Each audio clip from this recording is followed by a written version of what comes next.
안녕하세요. 뉴포커스 주소나 기자입니다. 북한이 지난 12일 오전 7시 55분 평안북도 방형 비행장에서 탄도미사일 한 기를 발사했습니다. 이와 관련해서 주식시장이 개장되자마자 방위 산업주가 큰 폭의 오름세를 나타냈는데요. 대북 관련주는 남북 위기 시 강세를 나타내는 주식과 남북 경협이 활발할 때 오름폭이 큰 주식이 있습니다. 이번 3분 북한의 주제는 대북 관련주 베스트 10위입니다. 다음 10가지를 통해 남북한의 정세를 읽을 수 있습니다. 남북 관계가 지금과 같이 얼어붙어 있을 때 투자자가 관심을 갖는 종목부터 알아보겠습니다. 첫 번째는 방위산업주입니다. 줄여서 방산주라고 말합니다. 방산주는 국가의 안보 문제, 전쟁, 국토 방위의 이슈가 발생될 때 주가가 크게 오르는데요. 관련 업체는 무기, 탱크, 폭탄을 납품합니다. 방산주는 남북 대립 관계가 심화될수록 크게 상승하는 특징을 가지고 있습니다. 두 번째는 정보통신주입니다. 북한의 해킹 기술이 나날이 발전하면서 정보통신주에 대한 기대감이 높아지고 있습니다.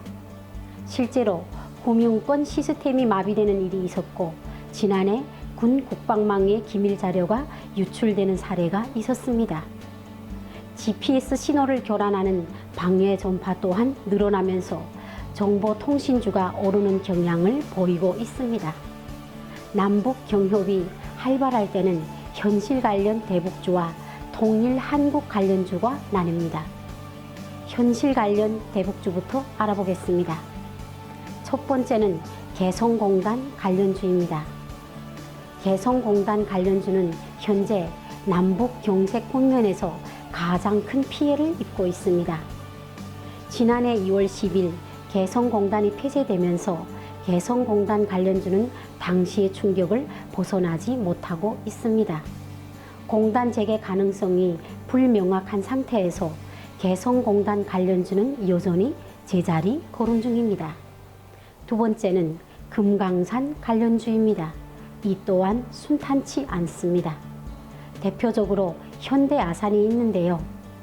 1998년 11월 금강산 관광성 1호인 현대금강호를 시작으로 계속되어 오던 금강산 관광사업은 2008년 여성 관광객 피격 사망사고로 중단됐습니다.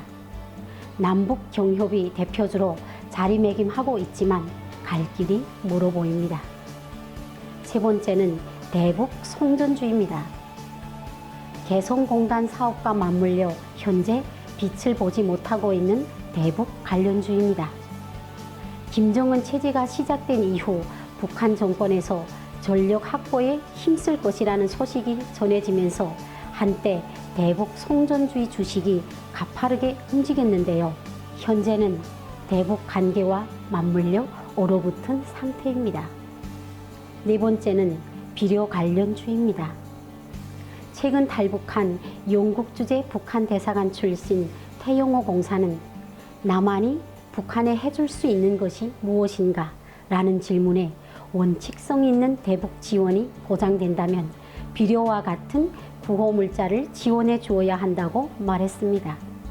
하지만 강경한 대북 정책 때문에 비료 관련주 또한 주춤하고 있습니다.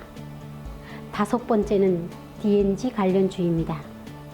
지난 30일 경기도는 DMZ 보존과 활용, 관광 인프라 구축과 체험 프로그램 활성화, 국내외 DMZ 가치 홍보와 국제적 위상 제고 등 3개 분야로 나눠 DMZ를 세계적 명소로 만드는 작업을 추진한다고 밝혔습니다.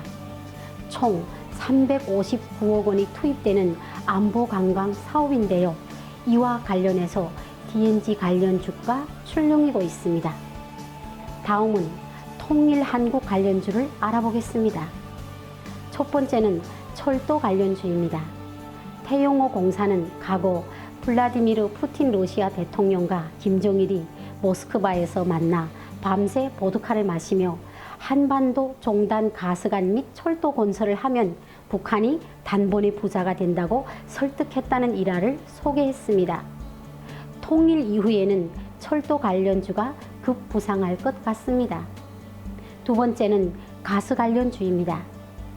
철도와 마찬가지로 북한과 연계해 러시아의 천연가스 파이프가 남한까지 연결된다면 그 가치가 상당할 것으로 예상되고 있습니다.